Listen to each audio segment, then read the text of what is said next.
everybody, happy Sunday. I hope that wherever you are and whatever you are doing, you are having a happy Sunday and you are significantly warmer than I am right now. We had a lot of snow. Check it out. It's almost down to my, well, it drifted last night, so it made a fair way up our driveway in various places and has blown around a lot and is still blowing around a lot, and there's a big snow cloud on the horizon. But today's chicken and garden update is all about my fed up chickens who are stuck very unhappily in the actual coop. The run is covered in snow.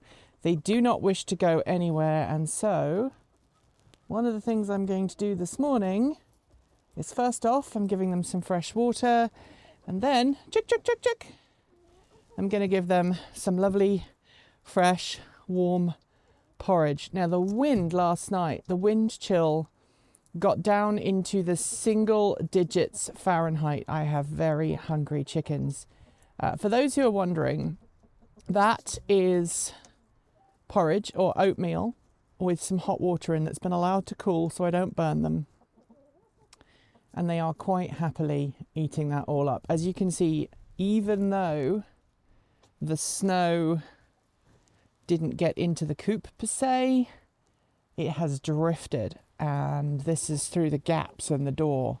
You can see it's been very cold. In fact, looks like there's been some snow on some of the stuff there, but the chickens are very happy. They have got warm food. They are very hungry. I will have to go and get them some more food shortly. I can see that. I'll take them some more porridge later on this morning. That's about probably enough for one human, so they'll get through that pretty quickly. And then some fresh hot water.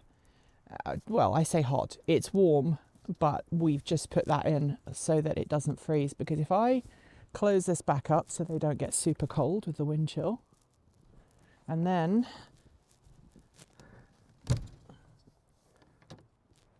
I'm gonna have to just, there we go. If I put this down, I mean, you can see how deep that's basically hidden in the snow now. If I kind of walk around to this point here, oh, that's a drift. You can see that their actual coop is basically, there's no way that anyone's going to come down there today. So the next thing I need to do is to try and get some of this snow out of here. I don't know if I will be able to, but let's see if I can get the door open. That's the first challenge. Everything has just frozen. Yep, solid. And we'll just try and get this in. This is kind of one of the downsides of owning chickens. I mean, you can see, look how deep that's got. It's very, very deep and not particularly pleasant at all. And one of the things about that is that it just means that it's very tough to get any kind of, it's just really horrible for the chickens, basically. They can't get out, they can't forage for food. They are obviously unable to get water, and they're unable to make it down the step. If I say chuk chuks, chuk chuk chuk chuk, they are very upset. It's not good at all. Anyway, I just had to snap a photo for Erin for the thumbnail.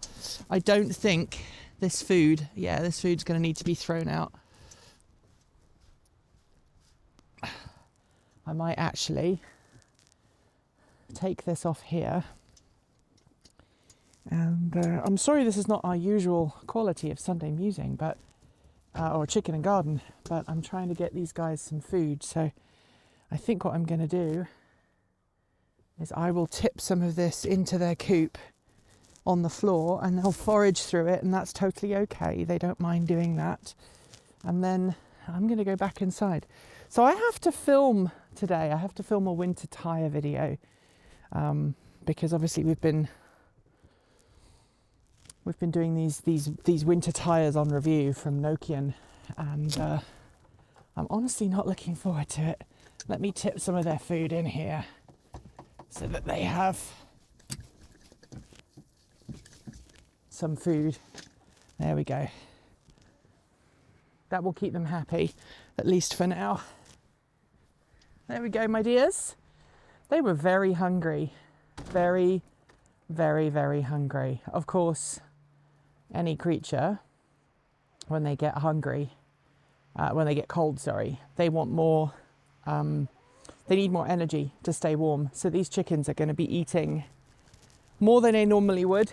And I'm going to have a look in the freezer later to see if we have any beef suet.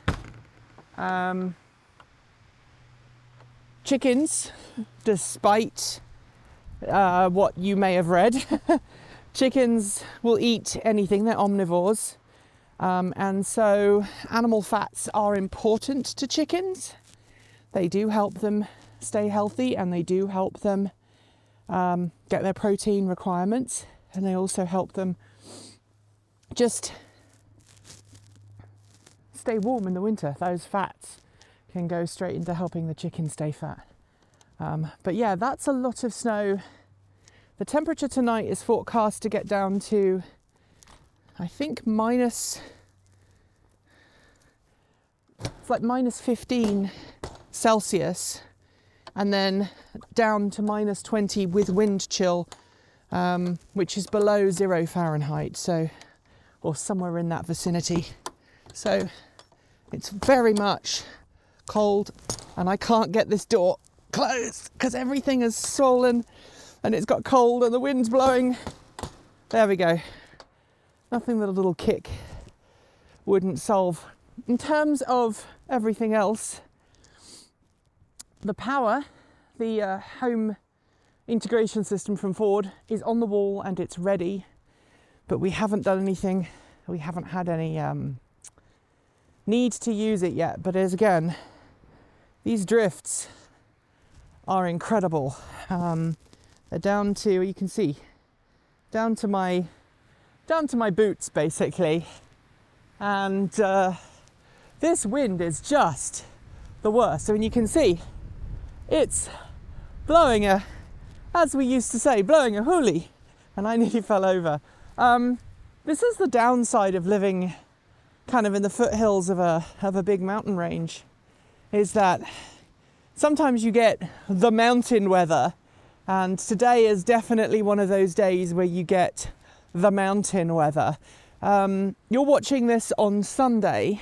I'm actually recording this on, what day is it today? It's Thursday today, and the weather is forecast to get,